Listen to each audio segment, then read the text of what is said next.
We all know, without a shadow of a doubt, we all know that if this signal text message chain occurred during the Biden administration, that these conservatives wouldn't be being like, oh, well, the mission still went off without a hitch, so there was no harm, no foul.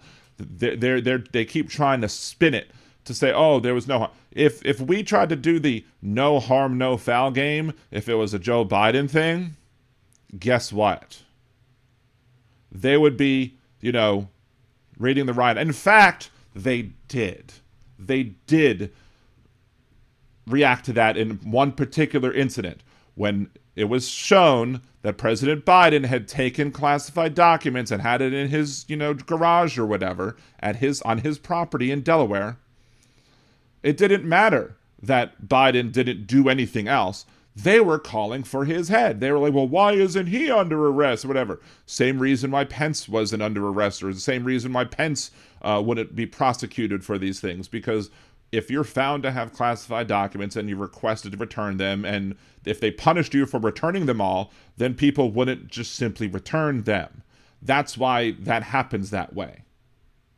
Right? But if there was anything else on top of that, then they might have been prosecuted after the fact, I guess, with the case, because you can't prosecute a sitting president for whatever reason. So it wasn't like, Biden was asked to return the documents and only returned half the documents and had his own attorneys lie on his behalf, saying that they returned all of them and it was only half of them, like Trump did with the Mar-a-Lago documents.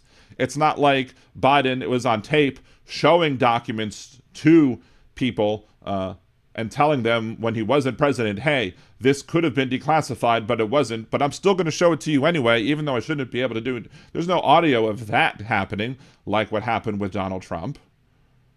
But that's not the point here. The point with this one is that when we said with Joe Biden and the documents that were at his house, they said, doesn't matter. It shouldn't matter that there was no harm, no foul, nobody was injured because of it. What matters is the process. But then once we start trying to tell them, the conservatives, about the process, they don't want to hear anything about it. Now it's, oh, this mission went off without a hitch. There was no problem.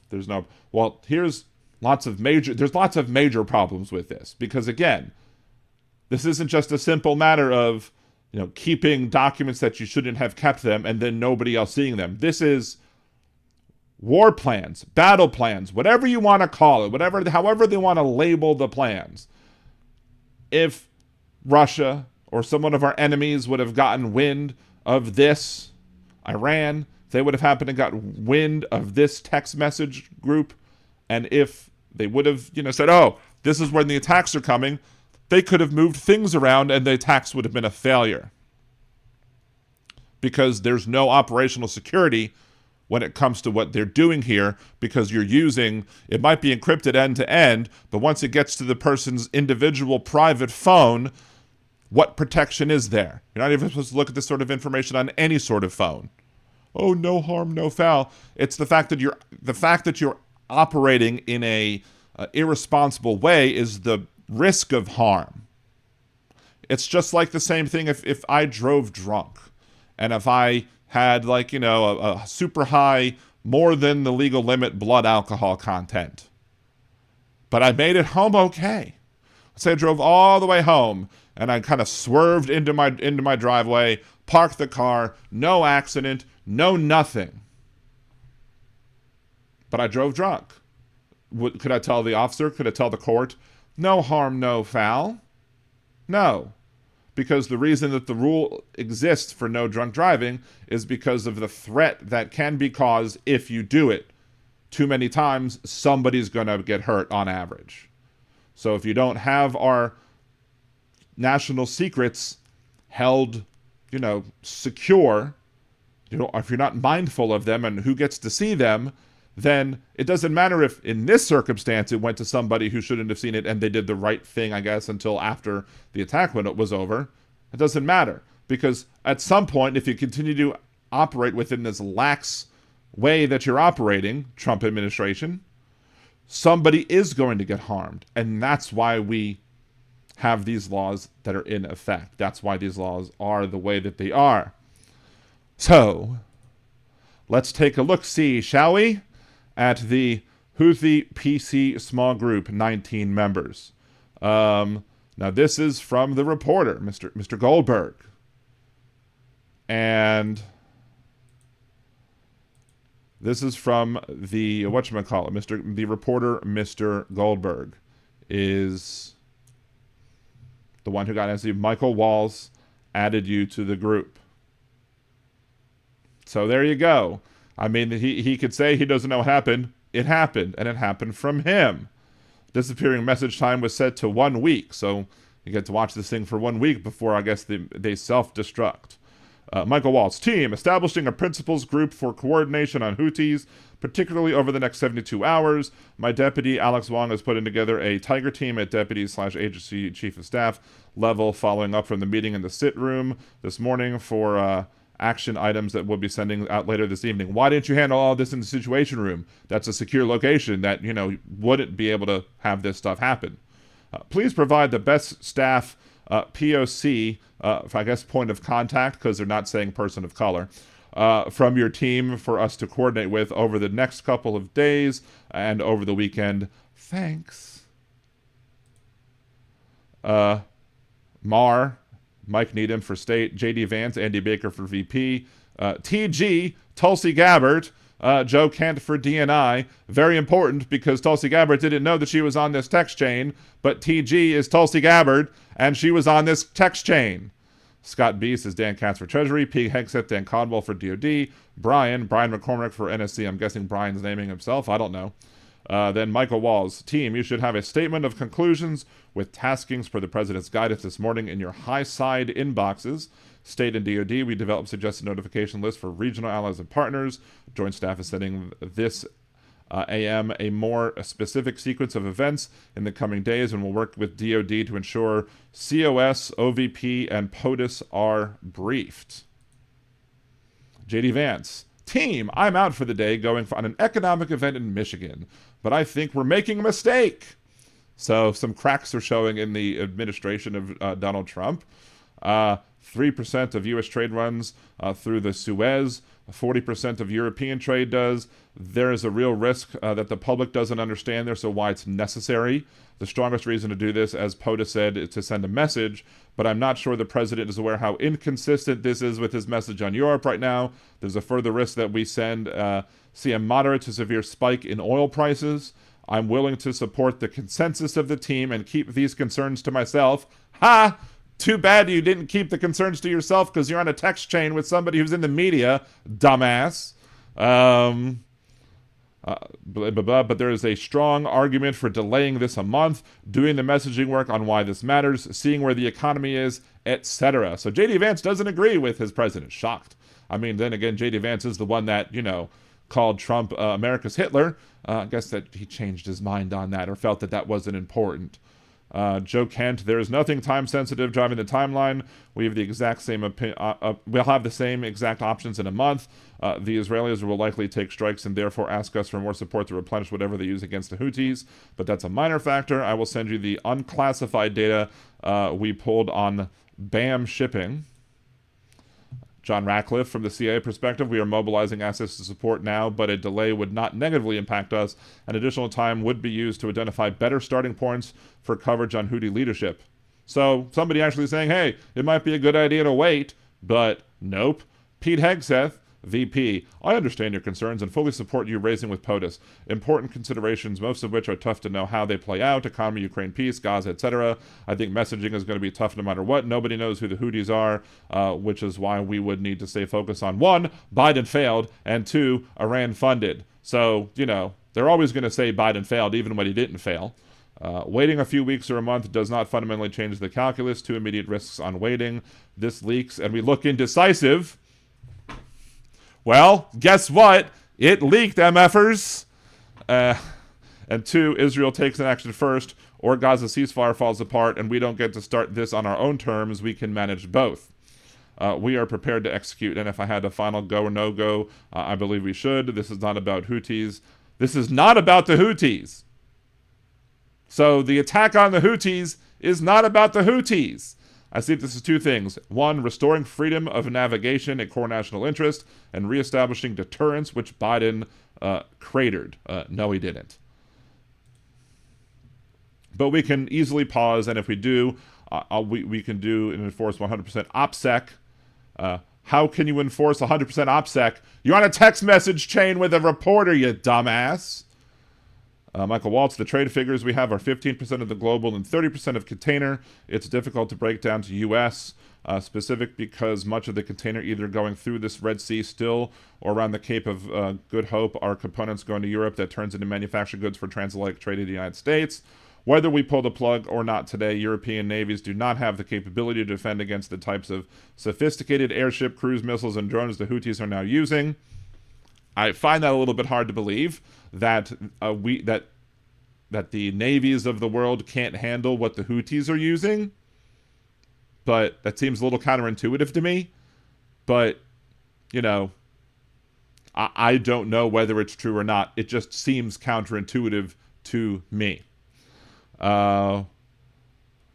Let's see. So whether it's set now or several weeks from now, we'll have to. It'll have to be the United States that reopens these shipping lanes. Per the president's request, we are working with DoD and state to determine how to compile the cost associated and levy them on the Europeans. So we're going to act, and then we're going to ask the Europeans to foot the bill because this has no interest of ours, right? Even though he said clearly that this is not about the Houthis, this is about other reasons. That's a good reason to kill people. Other reasons. Reestablishing dominance. What? Let's see, Michael Walls. As we stated in the first PC, we have fundamental decision of allowing sea lanes to remain closed or to reopen them for now or later. We are the only ones with the capability, unfortunately, from the messaging standpoint. We absolutely add this AD, not ADD, this to the horribles of why Europeans must invest in their defense. Let's see, JD Vance. Pete Hegg says, if you think we should do it, let's go. I just hate bailing out Europe again. So he doesn't like helping our allies. But we all knew that our allies, the American allies, have nothing to do with the allies of this administration. The allies of this administration are Putin. And Putin's allies are Iran. So we can saber rattle all we want. We all know who this administration is caving to when the time comes. It's just, I don't think the proxy of a proxy, I don't think the Russians are really going to worry about that because it keeps us busy with them and not us busy with, with what Russia's doing with Ukraine. JD Vance also, let's make sure the messaging is tight here, and if things we can do to upfront to minimize the risk to Saudi oil facilities, we should do it. Pete Hegg said, VP, I surely share your loathing of European freeloading. It's pathetic. Capital letters. This is now out for the entire world to see. Our Secretary of Defense calling the Europeans freeloaders and calling it pathetic. But Mike is correct. We're the only ones on the planet on our side of the ledger who can do this. Nobody else even close. Again, I don't know whether or not that's correct. I do know that we have the most powerful military in the world. We have the most powerful Navy in the world. And one of our carrier groups, at least from when I first heard the stat, has more firepower in it than the rest of the world's navies combined. And we have at least 6 or 7 of them going and operational any single time. So yes, our Navy is just that top notch compared to the rest of the world, to the point where our abilities make the rest of the abilities of the world's navies look like poo. That being said, I don't know if it's correct to then say that the European navies can't take out what the Houthis are using, or their blowfish. Anyway, so the question is timing. I feel like now is a good time as any, given POTUS directive to reopen shipping lanes. I think we should go. POTUS retains 24 hours of decision space. SM, as I heard it, the president was clear, green light, but we soon make clear to Egypt and Europe what we expect in return. We also need, and that's good. That's good foreign policy. Do something to benefit people, including us, and then tell the Europeans what they owe, instead of saying, hey, we'll do this for you, Europe, but we anticipate some help, and asking beforehand. That wouldn't be smart at all, right? Stupid asses. We also need to figure out how to enforce such a requirement. E.g., if Europe doesn't remunerate, then what? If the U.S. successfully restores freedom of navigation at great cost, there needs to be some further economic gain extracted in return. So I guess the whole, I want quid pro quo is no longer just with the president. He's a transactional president, and he's going to always want to do things in a transactional way. Pete Hegseth, agree. Pete Hegseth, team update, time now. 11:44 Eastern Time. Weather is favorable, just confirmed with CENTCOM. We were a go to mission launch.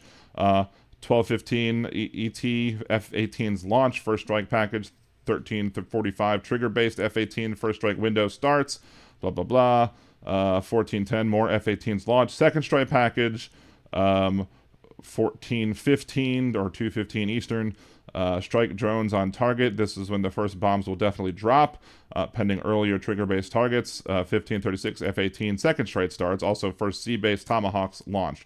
More to follow per timeline. We are currently clean on OPSEC. So he just sent a message to a reporter saying that we are clean on operational security. Hello. Godspeed to our warriors. I will say a prayer for victory. Let's see. VP building collapse had multiple positive ID. Pete Kurilla, the IC, amazing job. Let's see. Is there... Let's see, that was 19 minutes before, but that doesn't say what this is or whatever. But it does really say... It's kind of hard to say when certain things were on a timing basis. So JD Vance is like, what? Michael Watts, type it too fast. First target, their top missile guy. We had a positive ID of him walking into his girlfriend's building, and now it's collapsed. And now they're excited, and the fact that not just that they killed the person who's their top weapons guy, but I guess they got their girlfriend too. So they're all like, yeah, fist bump, innocent civilians dead, huzzah! MAR, good job, Pete and your team. The team in MAL did a great job as well. Great work, all. Powerful start. So it's not even continue. Pete Hegg says CENTCOM was always on point. Great job, all. More strikes line going for hours tonight. We'll provide full initial report tomorrow, but on time, on target, and good readout so far. Of course, that's because, the one person you let this slip to and leak to actually, is a loyal American citizen and is not going to put the lives of our troops at risk, even though you put the lives of our troops at risk by being so willy-nilly and insecure about these messages that were going out about what the timing of things, how the timing of things would work out. Because they could, if someone else would have gotten this, they could have moved everything out the way, and then they would have missed everything, and it would have been a waste of money, right? And who knows how many innocents they would have lost. But to them, it's all about the money, right? Tulsi Gabbard, TG, great work and effects. All right, there, Tulsi, not the brightest person. And of course, add members. So he could have added more members to this chain. He's in the chain with all the other people who were in the chain. Pete Hegseth, Dan Katz, Walter Barrett, MAR, TG, Tulsi Gabbard, JD Vance, etc. Yeah, if this would have happened under Joe Biden, they would have flipped their lids. They would have absolutely flipped a gasket. They would have just... They weren't careful with their troops. They put our troops' lives at risk, being not careful about how they messaged about this operation. They talked about operation security, but the operation wasn't secure because it was being sent on private phones, even though Signal is end-to-end secure. But what happens if they actually had malware on the other phone? What then? They put our troops' lives at risk by violating the rules of the game, but they don't think the rules apply to them. They think the rules apply to everybody else. But yet there's still going to be Trump supporters who come into this video, to this live video, who are going to say, this is, not wrong. Somehow there's some excuses that can be made for this administration, when you all know that you would actually come on and attack Joe Biden for doing the exact same thing. I mean, y'all were mad about the phones or whatever that were, beaten apart with hammers or whatever, supposedly. Y'all were mad about the emails when it was a misdemeanor. to mishandle classified information. You would probably get something like if you saw like Pete Hegseth with something that said top secret on it and showing it to Vladimir Putin directly, the conservatives would be like, well, it wasn't classified. Well, no, it wasn't classified. It was top secret. It should have been kept secret. Oh, well, that's up to Donald Trump to do anything about it. No, it's up to everybody. They took an oath to this country, and they're violating their oaths daily at this point. And if you can justify this, if you can justify anything else that this administration has been doing, you can justify anything. And when will you stop justifying? That's my point. When is too much for y'all? At what point will you draw the line and say, Donald Trump administration has really jumped the shark? There are so many sharks that have been jumped, even Fonzie lost count. When does it become too much for you, Trump supporters? I want you to let me know that in the comments down below. Remember to like the video, share, subscribe to the channel, comment on other videos as well. And of course, unless you're a Nazi or a Trump hypocrite apologist, have a good day.